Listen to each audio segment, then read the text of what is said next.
नमस्कार, स्वागत है आपका ग्राउंड रिपोर्ट में। मैं हूं अमृता राय। इस कार्यक्रम के जरिए हमारी कोशिश है उन खबरों को आप तक पहुंचाने की जो आमतौर पर मीडिया की निगाह से दूर हैं। हमारे देश में 125 करोड़ की आबादी में असंख्य ऐसे लोग हैं जिनके सपने, जिनके संघर्ष, जिनकी कामयाबियां आप तक नहीं पहुंच पाती हैं। हम कोशिश करेंगे उन तारों को जोड़ने की और जनता तक उनकी आवाज़ को आप पहुँचाने की। लेकिन सबसे पहले देखते हैं सुर्खियाँ।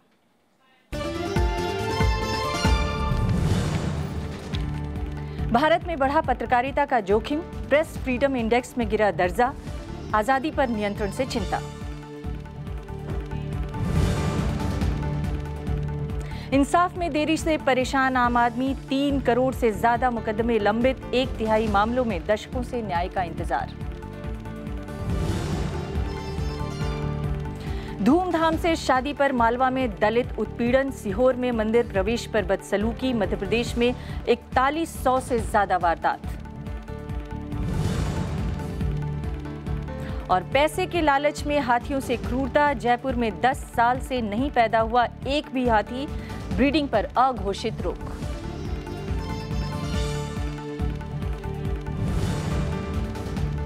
अपने देश में प्रेस की आजादी को लेकर चिंताएं बढ़ी हैं। हाल ही में 3 मई को प्रेस आज़ादी दिवस मनाया गया और इस मौके पर 2 मीडिया संस्थानों की रिपोर्ट्स ये कहती है कि भारत में निर्भय होकर पत्रकारिता करना अब जोखिम भरा हो गया है। ये पत्रकार मीडिया के सामने मौजूद चुनौतियों पर चर्चा के लिए इकट्ठा हुए। मौका विश्व प्रेस स्वतंत्रता दिवस का था।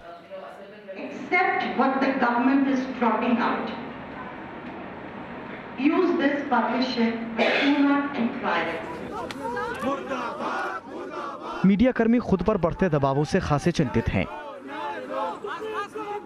मीडिया के तेवर में काफ़ी बड़ा बदलाव आया है और वह बदलाव एक स्वस्थ लोकतंत्र के लिए सही नहीं है, क्योंकि मीडिया का खासा दबाव का सामना करना पड़ा है। और मुझे लगता है कि एक स्वस्थ डेमोक्रेसी के लिए मीडिया को और अधिक सक्रिय, अधिक असर्टिव होना चाहिए, जो अभी नहीं है। एक तो बाजार का मार है, व्यवस्था का मार है, और फिर एक उस पर इतना दबाव है सिस्टम का कि वो उससे अधिक वो असर्ट करने का साहस नहीं कर पा रहा है। ये एक दुर्भाग्यपूर्ण स्थिति है। अंतर्राष्ट्रीय प्रेस स्वतंत्रता दिवस पर जारी एक मीडिया वेबसाइट की रिपोर्ट से भी उन हालात की झलक मिली जिसमें भारत में मीडिया कर्मी काम कर रहे हैं। इसके मुताबिक बीते 16 महीनों में पत्रकारों पर हमले की 54 वारदातें हुई। 3 टेलीविजन न्यूज चैनलों का प्रसारण रोका गया। 45 मौकों पर इंटरनेट शटडाउन हुआ और राजद्रोह के 45 केस दर्ज किए गए। रिपोर्ट के मुताबिक 9 मामलों में पत्रकार पुलिसकर्मियों और 8 स्थानों पर किसी राजनीतिक दल या उसके समर्थकों का शिकार बने। साफ है, ताकतवर लोगों के खिलाफ खबर लिखना जोखिम भरा बना हुआ है। आज के हिंदुस्तान में मीडिया के अंदर, मीडिया इदारों के अंदर जिस तरह से दबाव बढ़ना शुरू हुआ है कि आप सही मायने में पत्रकारिता प्रैक्टिस मत कीजिए, मुश्किल से मुश्किल सवाल पूछना छोड़ दीजिए, अगर कोई ऐसा इशू है जो सरकार को पसंद नहीं, आप इस पे स्टोरी क्यों कर रहे हैं। तो ये जो अंदरूनी दबाव है, मुझे लगता है कि आज के मुहाशरे में शायद सबसे बड़ा दबाव, सबसे बड़ा खतरा वही है। इसलिए कोई हैरत की बात नहीं कि प्रेस स्वतंत्रता सूचकांक में भारत का दर्जा और गिर गया है। एक अंतर्राष्ट्रीय गैर सरकारी संस्था की ताज़ा विश्व प्रेस सूचकांक रिपोर्ट में भारत 136वें नंबर पर आया, जबकि 180 देशों की इस सूची में पिछले साल भारत 133वें नंबर पर था। यह रिपोर्ट तैयार करने वाली संस्था रिपोर्टर्स विदाउट बॉर्डर्स ने कहा कि भारत के मौजूदा राजनीतिक माहौल में मेन स्ट्रीम मीडिया में सेल्फ सेंसरशिप का रुझान बढ़ा है। मीडिया वेबसाइट द हूट ने कहा कि देश में आम एहसास आज़ादियों के सिकुड़ने का है। उसकी रिपोर्ट में कहा गया कि कई जगह ऑनलाइन माध्यमों पर पाबंदी, निजी स्वतंत्रताओं पर रोक और सूचना के अधिकार को संकुचित किए जाने की आशंकाओं के बीच वास्तविक अर्थ में मीडिया आज़ाद नहीं रह सकता। Ground report, Rajya Sabha TV. तो एक तरफ देश में प्रेस की आज़ादी को लेकर चिंताएं हैं, लेकिन दूसरी तरफ एक और मामला है जिस पर पुरानी चिंता बदस्तूर जारी है, और ये है न्याय में देरी को लेकर चिंता। तमाम सरकारी आंकड़े बताते हैं कि देश में तमाम अदालतों में 3 करोड़ से ज़्यादा मामले लंबित पड़े हुए हैं, और हाल के आंकड़े ये भी बताते हैं कि देश की जो छोटी और बड़ी अदालतें हैं उसमें 5 साल से पुराने 80 लाख मामले अभी भी पेंडिंग हैं। न्याय की आस में सुप्रीम कोर्ट का चक्कर लगा रहे ये हैं हरदेव राय। बिहार के मधेपुरा से दिल्ली आकर कानूनी पेचीदगियों में उलझ गए हैं। करीब 2 दशक से अदालतों का चक्कर काट रहे हैं, लेकिन अभी भी न्याय नहीं मिला। ये बहुत हम लोग गरीब आदमी के नहीं आ सकते हैं, न जा सकते हैं। लगभग 15 साल लग गए, हो सकता है कितने साल लगेंगे इसकी भी कोई गारंटी नहीं है। इसलिए अच्छा होता कि अगर गवर्नमेंट, केंद्र सरकार अगर चाहती तो स्टेट में अगर एक बेंच दे दिए होते, और वहाँ अगर बेंच एक होता तो हम लोग को थोड़ा राहत होता और जल्दी निर्णय हो जाता। ये परेशानी अकेले हरदेव की नहीं है। अपने देश में उनके जैसे लाखों लोग साल दर साल अदालतों का चक्कर काटने को मजबूर हैं। गौरतलब है कि मार्च 2017 के अंत तक सिर्फ सुप्रीम कोर्ट में ही 62,161 मामले लंबित थे। देश के 24 हाईकोर्टों में 40 लाख से ज्यादा मामले पेंडिंग हैं। निचली अदालतों में 2,58,00,000 मामले निपटारे के इंतजार में हैं।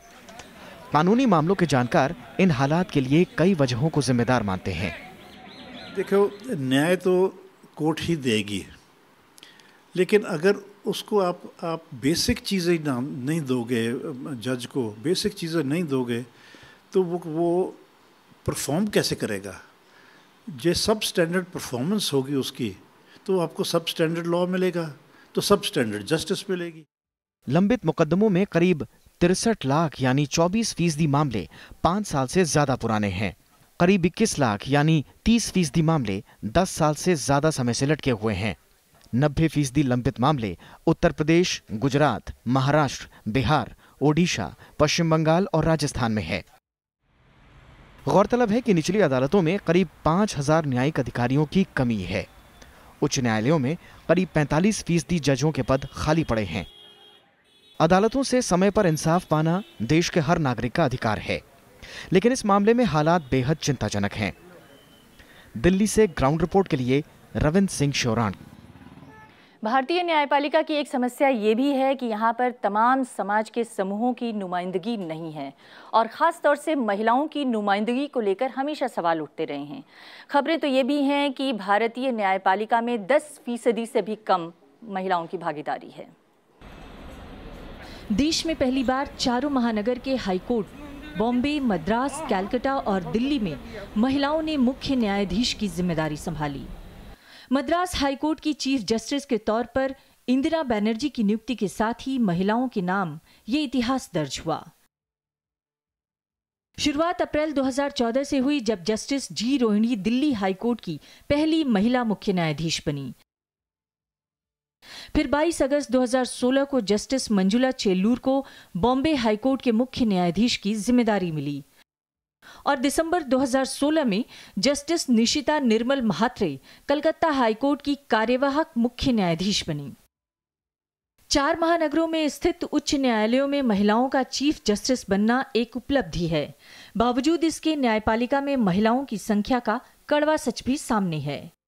First in the line, first in the queue is a woman judge who is the Chief Justice of the Bombay High Court, Justice Manjula Chellur.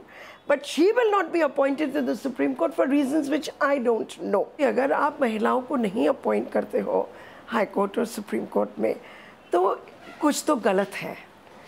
और ये गलती मुझे लगता है कि जिसको हम बायस प्रेजुडिस कहते हैं, वही हो सकती है। देश भर के 24 उच्च अदालतों में 631 जजों में सिर्फ 67 महिलाएं हैं।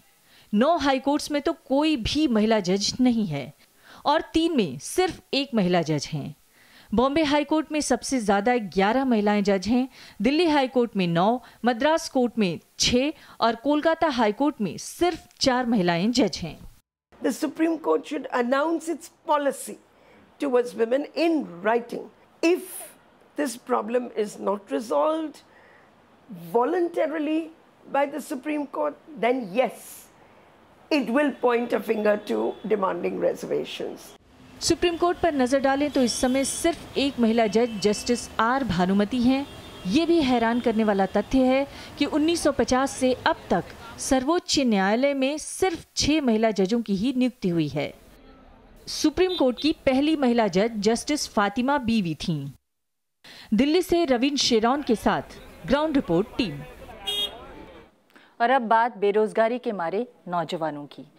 बहुत सारे लोग, बहुत सारे युवा खाड़ी के देशों में रोजगार की तलाश में जाते हैं, लेकिन अक्सर वहां जाने पर पता चलता है कि वहां के कामकाज के हालात बेहद दर्दनाक और खतरनाक हैं। आइए देखते हैं हैदराबाद से आई हमारी खास रिपोर्ट। बेहतर जिंदगी की तलाश में हैदराबाद की शहनाज बेगम ओमान गईं, लेकिन मायूस होकर वतन लौटना पड़ा। एजेंट ने ब्यूटिशियन के काम के लिए 40,000 रुपए सैलरी की बात कही थी, लेकिन वहां उनसे जबरन घरेलू नौकरानी का काम लिया गया और तनख्वाह मिली महज 8,000 रुपए महीना। बल्कि वो मैं बंद कर दिए थे 2 दिन तक। फिर 2 दिन के बाद आके पूछे क्या हुआ, काम करते? नहीं, तुमको ऐसे ही बंद रहना है। वो तो अब डर के रूम में बंद कर दिए, तो डरते ना, डर के मैं बोली कि नहीं, मैं राजी हूँ काम करने के लिए। ठीक है, मैं 3 महीने काम करके मैं हैदराबाद को चली जाती हूँ। और हमको एक काम बोल के एक काम कराए, और वहाँ के आदमियाँ भी जो है सो अच्छे नहीं हैं। अंदर जो घर में हम काम करते थे वहाँ के आदमियाँ भी अच्छे नहीं थे। हर कोई नियत ख़राब करते थे, अच्छी नज़र से नहीं देखते थे। विदेशों में अच्छी नौकरी और बेहतर जीवन के सब्ज़बाग दिखाकर धोखे और शोषण का खेल कोई नई बात नहीं है। असल में कामगारों के शोषण की शुरुआत भारत में नियुक्ति के चरण से ही हो जाती है, जब एजेंट उन्हें झांसे में फंसाते हैं। फिर अंतर्राष्ट्रीय मान्यता प्राप्त श्रम कानूनों की घोर अनदेखी होती है। उनके पासपोर्ट रख लिए जाते हैं और पहचान पत्र भी नहीं दिए जाते। नतीजतन कामगार विदेशी कंपनियों की कैद में रहने को मजबूर हो जाते हैं। Embassy should be always alert about the women, about men also for that matter, and they should keep record of all those who are going to that place and are coming back, if they are coming back, and what is their situation. They should keep the track of the people who are there. सरकार विदेशों में रह रहे भारतीयों की शिकायतों को दूर करने के लिए मदद नाम का एक ऑनलाइन पोर्टल चला रही है। अब तक पोर्टल पर 19,775 शिकायतें दर्ज हुई हैं और 15,094 शिकायतों का निपटारा किया जा चुका है। साथ ही अलग से कॉल सेंटर भी खोला गया है। खाड़ी देशों में ज़्यादातर कामगार जाते हैं। इसे देखते हुए दुबई, रियाद, जेद्दाह और कुआलालंपुर में भारतीय कामगार संसाधन केंद्र भी काम कर रहा है, जबकि शारजा में जल्द ही ये केंद्र शुरू होगा। इन तमाम कोशिशों के बावजूद विदेशों में काम के लिए जाने वाले कामगारों का ठोस ब्यौरा नहीं है। नतीजतन कामगारों की सुरक्षा के लिए उठाए जाने वाले कदम अपना मकसद हासिल नहीं कर पाते। Ground report, Rajya Sabha TV. Ground report में अभी रुकेंगे एक छोटे से ब्रेक के लिए, लेकिन ब्रेक के बाद जब लौटेंगे तो आपको दिखाएंगे देश के किस इलाके में किसानों ने खाई आलू न उगाने की कसम।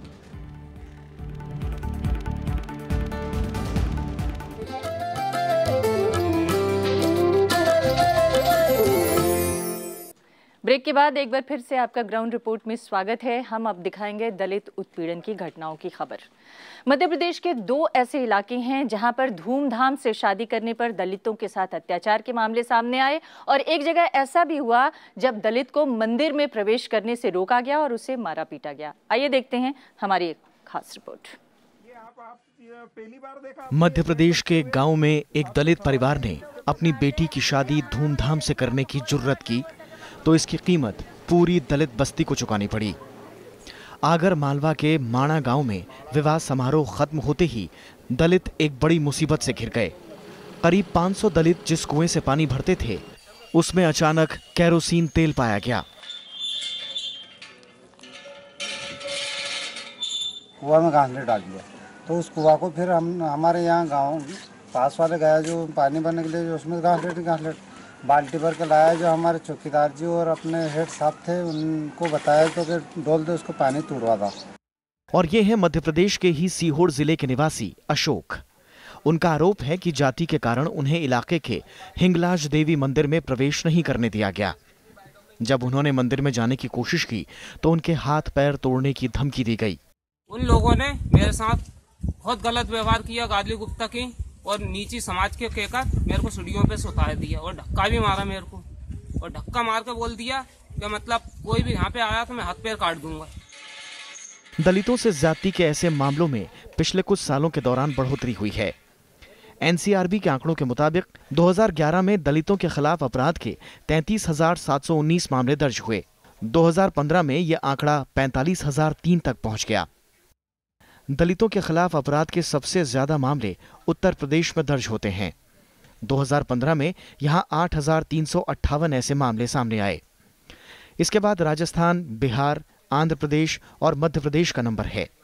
ये वो वारदातें हैं जो रिपोर्टेड हैं और ऐसी बहुत सी वारदातें हैं जो रिपोर्टेड नहीं होती हैं। अगर इतनी सारी वारदातें एक साथ हो रही हों तो कानून का कोई प्रभाव बचता नहीं है। विशेषकर कानून जो होता है वो राजनीतिक शक्ति के साथ आता है। अगर राजनीतिक शक्ति नहीं है लागू करने की कानून को, तो कानून किताबी बात बन करके रह जाता है, शब्द बन के रह जाता है। एमनेस्टी इंटरनेशनल की एक रिपोर्ट में भी कहा गया कि भारत में जाति के आधार पर भेदभाव बढ़ा है। अब देखना है कि अनुसूचित जाति और अनुसूचित जनजाति अत्याचार निवारण संशोधन अधिनियम 2015 के लागू होने से ऐसे मामलों में कितना सुधार होता है। मध्य प्रदेश के आगरमालवा और सीहोर से ग्राउंड रिपोर्ट, राज्यसभा टीवी। बीते सीजन में मालवा इलाके में किसानों को आलू की खेती में भारी नुकसान का सामना करना पड़ा और उन्हें 1 रुपए किलो आलू बेचना पड़ा। अब हालत यह है कि आलू किसानों ने कसम खा ली है कि अब से वो आलू की खेती नहीं करेंगे।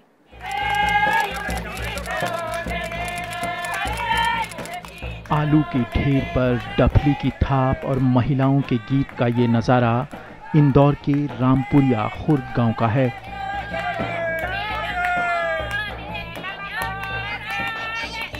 मालवा इलाके के किसानों ने बड़ी उम्मीद से आलू बोया था, पर खुदाई शुरू हुई तो दाम जमीन पर आ गए। अब इस आलू को या तो मजबूरी में बेचो, 2 रुपए से 3 रुपए किलो के पैसे भी नहीं आ रहे हैं। ईमानदारी की बात है। कचरा समझ लिया किसानों की, कुछ भी नहीं मिल रहा उसको। वहाँ से हटाता है तो उसको अलग से पैसे लगते हैं। तो हमने राजस्थान के जो है ऊँट वालों को, ऊँट के लिए और भेड़ वालों को आमंत्रित किया कि भाई आप हमारे आलू ये ले जाओ और इस कचरे को उठा ले जाओ। खेड़ी सिहोद गांव के बड़े किसान घीसालाल तो बेहतर कीमत की उम्मीद में आलू लेकर नासिक मंडी भी गए, लेकिन मजदूरी, गाड़ी किराए समेत सभी खर्चों को चुकाने के बाद उन्हें 1.5 लाख का नुकसान हुआ। तो इससे परेशान होकर उन्होंने कभी आलू की खेती नहीं करने की कसम खा ली। कि हमारे कृषि मंत्री जी ने बोला कि आत्महत्या जो कर रहे हैं नहीं किसान, नपुंसक है वो। तो ये मतलब बहुत अच्छी बात है, बहुत अच्छी बोली उन्होंने बात। तो आज भी जो है किचकिच हुए हमारे घर में, तो मैं इसीलिए घर नहीं, वहाँ खेत पे नहीं गया मैं। तो सर मेरी भी इच्छा तो यही है, पर मांग खा लेंगे भले, पर खेती भी नहीं करेंगे, आलू तो नहीं बोएंगे। आप कोई बात सरकार से आप कहना चाहते हैं? सरकार से तो क्या मदद मिलेगी सर, इससे तो मैंने देश गुलाम था नहीं जब सहायता मिलती थी। मालवा इलाके के दूसरे किसानों की कहानी भी इनसे जुदा नहीं। 1 बीघे में खर्च 20,000 रुपये आ रहा है, लेकिन आमदनी 10,000 भी नहीं हो रही। ऐसे में आलू को एमएसपी के दायरे में लाने की मांग तेज हो गई है। पिछले 10-15 सालों से किसान की लागत बहुत तेजी से बढ़ी है, उसको उस उपज का भाव नहीं मिला है। आलू और प्याज फसल दोनों ऐसी है, किसान को इसका न्यूनतम 10 रुपये मिलना चाहिए। 10 से कम में किसान को पुरता ही नहीं है आलू प्याज दोनों चीज़। क्योंकि किसान अपना मूल्य तो तय नहीं कर पा रहा है, सिर्फ व्यापारी अपने हिसाब से इसको बिजनेस को चला रहा है। मध्य प्रदेश में करीब 50,000 किसान आलू उत्पादन में लगे हैं और इनमें से आधे मालवा इलाके के ही हैं। बेशक बीते कुछ सालों में आलू ने मालवा के किसानों की तकदीर बदली, मगर अब इससे उनका मोह भंग हो रहा है। कुछ ऐसी ही हालत सोयाबीन, प्याज और लहसुन की खेती करने वाले किसानों की भी है। ग्राउंड रिपोर्ट के लिए इंदौर से कैमरामैन मनोज के साथ अरविंद कुमार सिंह। जयपुर में एलिफेंट सफारी का कारोबार जोर पकड़ रहा है, लेकिन इस लालच की वजह से यहां पर हाथियों के प्रजनन पर अघोषित रोक लग गई है और हालत यह है कि 10 साल के अंदर सिर्फ 1 हाथी का जन्म हो सका है। जयपुर की एलिफेंट सफारी यहां के पर्यटन की शान है। देश विदेश से आए सैलानी ये सवारी किए बगैर नहीं रह पाते। लेकिन ऊपरी चमक दमक के पीछे छिपा दूसरा पहलू काफी दर्दनाक है। एलिफेंट सफारी से जुड़े लोगों का कहना है कि पिछले कई साल से यहां हाथियों की ब्रीडिंग नहीं कराई गई, जिससे 10 साल के दौरान कोई हाथी पैदा नहीं हुआ।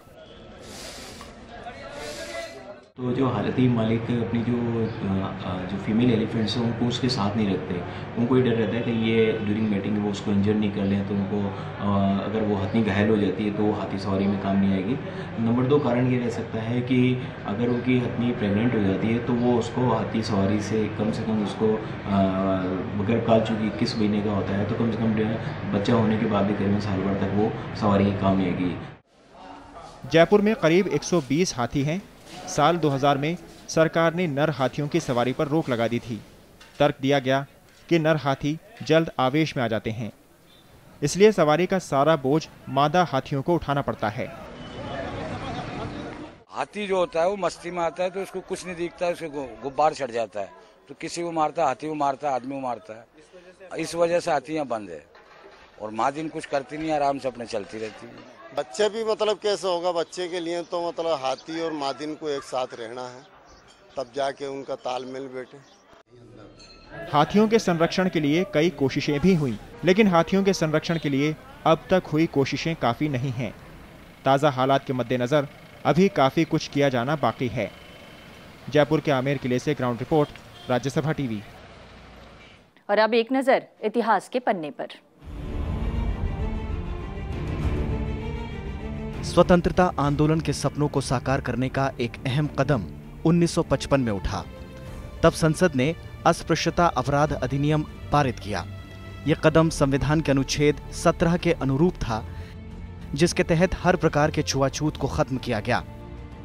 राज्यसभा में हुई बहस में BN दातार, भूपेश गुप्त, D Narayan, HC Dasappa, KS Hegde जैसे मशहूर सदस्यों ने हिस्सा लिया। इस कानून ने भारतीय समाज को सदियों से चले आ रहे एक कलंक से मुक्ति दी। और आखिर में बात उस समुदाय की जो खुद को महाराणा प्रताप का वंशज कहता है, लेकिन आज भी अपनी अस्मिता के लिए संघर्ष कर रहा है। वीरभूमि चित्तौड़ की जय, महाराणा प्रताप की जय, महाराणा प्रताप की जय। राजधानी के जंतर मंतर पर प्रदर्शन कर रहे ये लोग गाडिया लोहार समुदाय से हैं। खुद को महाराणा प्रताप का वंशज कहने वाला ये समाज आज अपनी दुर्दशा के लिए दुखी है। इनका कहना है कि ये लोग अपनी कसम से बंधे हैं। हमारे महाराणा प्रताप जब खत्म हो गए थे तो हमने ये प्रण लिया था कि हम लोग खाट पे नहीं सोएंगे, लाइट नहीं जलाएंगे और किसी गांव में नहीं रहेंगे, मकान नहीं बनवाएंगे और बहुत से कुएं पे नहीं चढ़ेंगे, कढ़ाई नहीं रखेंगे। तो ये हमारा प्रण था, जब का प्रण अभी तक चल रहा है। गाडिया लोहार समुदाय का कोई स्थायी ठिकाना नहीं है, लेकिन अब ये अपने रहन सहन में बदलाव चाहते हैं। इनकी मांग है कि इन्हें अनुसूचित जनजाति का दर्जा दिया जाए। ये अपने बच्चों के लिए शिक्षा, स्वास्थ्य और रोजगार चाहते हैं। हमारे बच्चे इनको पढ़ना लिखना आए और हम कुछ बनना चाहते हैं। हम रोड से हटना चाहते हैं, जो आते हैं वही गाली गलौज करके चले जाते हैं। हमारी कोई ताकत नहीं रहती है और हमारी जो इज्जत से रहेंगे तो हमें कोई कह के नहीं जाएगा। आजादी के बाद प्रथम प्रधानमंत्री पंडित जवाहरलाल नेहरू ने चित्तौड़गढ़ में इनकी एक सभा बुलवाई थी, जिसमें माणिकलाल वर्मा ने इनकी बेहतरी के लिए कुछ सुझाव दिए थे, लेकिन सरकारी उदासीनता के चलते उन पर अमल नहीं हुआ। चित्तौड़गढ़ में गाडिया लोहार समाज को इकट्ठा करके 10 सूत्री जो मांगे, 10 पैकेज जो बनाए थे, वो पैकेज हमारे 70 साल की आज़ादी में अभी तक पूरा नहीं हुआ। पूरा तो क्या पड़ा, अभी तक हमारी तरफ किसी भी सरकार बनी पंडित जवाहरलाल नेहरू के बाद, माणिकलाल जी वर्मा साहब के बाद, आज दिन तक हमारे कोई समस्या का समाधान नहीं हुआ। इस समुदाय का इतिहास भी काफी रोचक है। गाडिया लोहार समुदाय का दावा है कि मुगलों के खिलाफ युद्ध में महाराणा प्रताप की सेना के लिए इन्होंने हथियार बनाए और उनके साथ युद्ध भी लड़ा। मेवाड़ में मुगलों की जीत के बाद इन लोगों ने प्रण लिया कि वो कभी हथियार नहीं बनाएंगे और न ही मेवाड़ लौटेंगे। तब से ही ये समुदाय खाना बदोशों की तरह जीवन जी रहा है। बैलगाड़ी ही इनका घर है। जन्म से मृत्यु तक इनका सब कुछ बैलगाड़ी में ही सिमटा रहता है। दिल्ली के जंतर मंतर से ग्राउंड रिपोर्ट, राज्यसभा टीवी। तो ग्राउंड रिपोर्ट में आज के लिए फिलहाल इतना ही। अगले हफ्ते हम लेकर आएंगे ग्राउंड रिपोर्ट की कुछ और खबरें देश के दूसरे इलाकों से। फिलहाल दीजिए हमें इजाजत। नमस्कार।